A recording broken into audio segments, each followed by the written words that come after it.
Sebagai Denles dan Alibasa Sentot. Saya Fajar Mutakin sebagai pihak Keraton II dan Arya Prawo Diningrat. Saya Husein sebagai Hamengkubuwono keempat dan Pangeran Diponegoro. Saya Raka sebagai Semisair dan pimpinan Belanda pasukan Belanda. Saya Saskia sebagai Ratu Atin.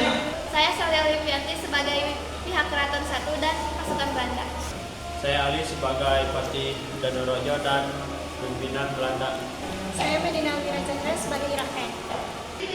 Saya Serafina sebagai Jenderal Dato.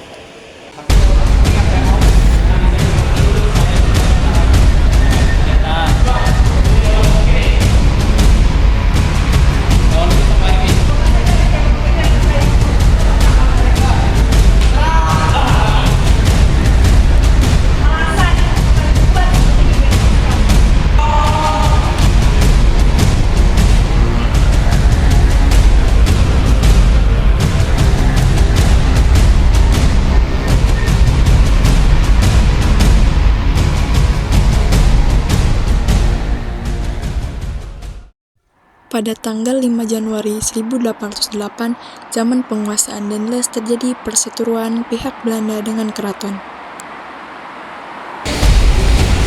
Pembangunan jalan ini harus segera dilakukan. Dari Anyar hingga Penarukan harus segera dilaksanakan. Tidak mau tahu segera bahkan akses untuk melancarkan jalur pembangunan jalur ini. Tidak bisa sebelum ada persetujuan dari pihak kami. Dari aja jalur yang lain. Tapi jalur akses ini yang saya mau. Kedua belah pihak sama-sama bersikeras mempertahankan. Baiklah adik-adikku, akan belajar sistem demokrasi kita. Bagaimana mungkin di usia yang begitu muda, Sri Sultan Hamengkubuwono V bisa memimpin kerajaan kita? Pada tahun 1823 datanglah residen Belanda Smisart. Lebih baik saya gantikan sementara posisi adik baginda Sri Sultan. Setelah beliau dewasa, maka saya akan kembalikan. Dengan begitu kehidupan rakyat pasti terjamin. Baiklah, namun masih ada harapan dari tiap keraton yang masih bisa memimpin. Saya Cakrawala menjadi Diponegoro. Mana bisa seperti itu? Saya sudah berbaik hati menawarkan tugas sebarat ini masih ada tolak. Baiklah, kalau memang tujuannya untuk mensejahterakan rakyat. Kepemimpinan Smisart membuat rakyat menderita. Muncullah seorang bangsawan putra dari Hamengkubuwono III bernama Raden Mas Ontowiryo atau Pangeran Diponegoro. Pangeran Diponegoro ini tidak puas dengan melihat penderitaan rakyat karena kekejaman dan kelicikan Belanda. Mulailah Pangeran Diponegoro menentang dominasi Belanda. Bagaimana kita bisa makan? Tempat jadi tuan, rasanya menantang. Kejam sekali. Harus memperoleh uang dari mana lagi untuk membayar kompensasi? Bukan membuat kita sudah mencapai kebangkrutan. Kita harus segera mencari siasat. Kita manfaatkan saja Diponegoro, ya kan banyak memiliki channel dan sesama bangsawan seperti ini. Datanglah pihak keraton ke kediaman Diponegoro dan memohon meminjami sejumlah uang untuk membayar kompensasi. Baiklah, akan saya usahakan, insya Allah ada jalan. Kemudian Pangeran Diponegoro meminjam uang dari Kapten Tionghoa. Smisart berhasil menipu kedua wali sultan untuk meloloskan kompensasi yang diminta oleh Nahuis atas perkebunan di Bedoyo sehingga membuat Diponegoro memutuskan hubungannya dengan keraton. Pangeran Diponegoro sangat membenci perlakuan dan penguasaan Belanda di Nusantara. Beliau melihat para rakyatnya menderita. Mengapa kalian bersedia bekerja sama dengan Belanda dengan memberikan kompensasi dengan tanah? Dengan kami memberi kompensasi tersebut, Belanda bersedia mengurusi semua tanah kita. Benar apa yang dikatakan Pati Danorojo, pihak Belanda membantu kita. Seharusnya kalian harus berhubungan dengan Belanda. Apa yang kalian lakukan itu membuat rakyat menderita dan keuangan keraton menjadi bangkrut karena kompensasi tersebut. Tapi ini juga membutuhkan bagi kita. Memang apa saja keuntungan yang kalian dapatkan dari Belanda? Banyak sekali, tapi kami tidak bisa disebutkan satu persatu. Yang jelas kami akan tetap bekerja sama dengan pihak Belanda. Setelah konflik tersebut, akhirnya Pangeran Diponegoro memutuskan hubungannya dengan pihak keraton. Akhirnya Pangeran Diponegoro melakukan perlawanan dengan membatalkan Perja Puasa pada Mei 1985 agar petani di Tegarrejo dapat membeli senjata dan makanan.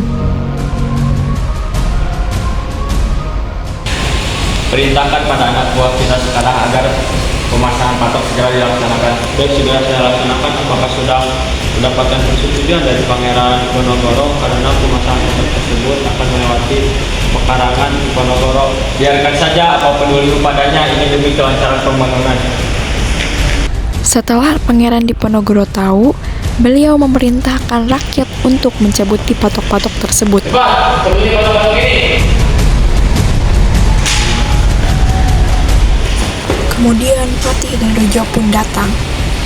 Siapa yang menyuruh kalian mencabut patok-patok ini? Pasang kembali dengan benar. Tidak mau. Patih dan Rejo mengutus pasukan Macanan untuk menjaga patok-patok tersebut. Dengan keberaniannya, pengikut Pangeran Diponegoro mencabuti patok-patok tersebut dan menggantinya dengan tombak. Sebagai isyarat mulailah pemberontakan. Pasukan, tangkap mereka. Serang!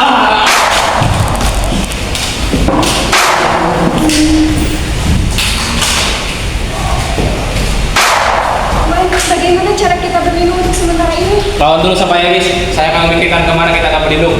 Tetapi keadaannya semakin sulit dari pusat dari Belanda. Setelah Pangeran Diponegoro mempertimbangkan, beliau telah memutuskan agar pasukannya berlindung ke arah Bukit Selarong.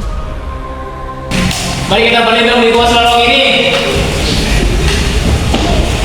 Kemudian Pangeran Diponegoro menyusun siasat perang, merencanakan untuk menyerang Keraton Yogyakarta dengan mengisolasi pasukan Belanda. Sebagai pemimpin, Pangeran Diponegoro didampingi oleh Pangeran Mangkubumi, Ali Basyah Sentot, dan Kyai Maja sebagai pengawas spiritual dalam perang ini.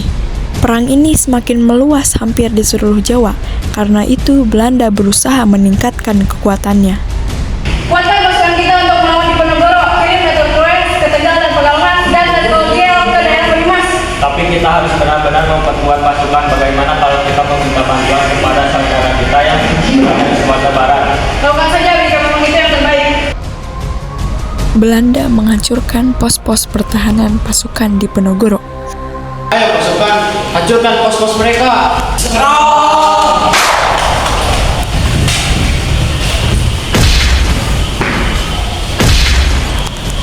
Kemudian pos pertahanan Diponegoro dari Gua Selarong dipindahkan ke Dekso oleh pimpinan Ali Basyah Sentot.